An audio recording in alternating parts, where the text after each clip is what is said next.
આદમ અને હવા ઈશ્વરે તેમના માટે બનાવેલા સુંદર બગીચામાં રહેતા હતા, પરંતુ શૈતાન એક ચાલાક સર્પ બનીને આવ્યો અને આદમ અને હવાને લલચાવ્યા.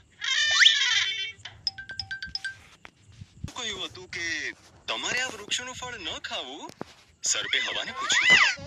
ફક્ત વચ્ચે આવેલું ઝાડ, તેનું ફળ. હવાએ જવાબ આપ્યો, જો અમે તેમાંથી ખાઈશું તો અમે મરી જઈશું. મરો, સર્પે કહ્યું. તમે ઝાડ પરથી ના ખાઓ એવી ઈશ્વરની ઈચ્છાનું એક કારણ છે. જો તમે તેમ કરશો તો તમે તેમના જેવા થશો. તમે બધું જ જાણી શકશો જે તે પોતે જાણે છે.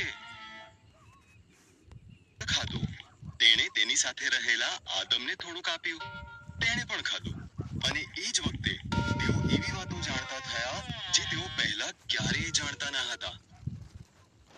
એ જાણી કે તેઓ નગ્ન હતા. તેઓએ પોતાને ઢાંકવા માટે પાંદડા સીવીને પહેરી લીધા.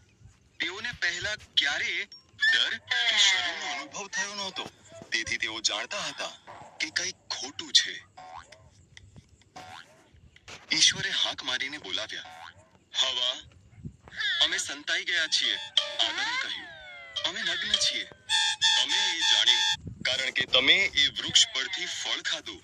ઈશ્વરે દુઃખી થતા કહ્યું. પછી આદમે હવાને દોષી ઠેરવી અને હવાએ સર્પને દોષી ઠેરવ્યો. હે સર્પ, તું પેટે ચાલશે. એક સ્ત્રીજન્ય બાળક તને હરાવશે. હવા, બાળકને જન્મ આપવો ખૂબ જ પીડાદાયક થશે. આદમ, અનાજ ઉગાડવું મુશ્કેલ થશે. ઈશ્વરે આદમ અને હવા માટે કપડાં બનાવ્યા અને તેમને બગીચાની બહાર હાંકી દીધા. તેમણે ત્યાં અગ્નિરૂપી તલવાર સાથે એક દેવદૂત મૂક્યો, જેથી તેઓ પાછા આવી શક્યા નહીં.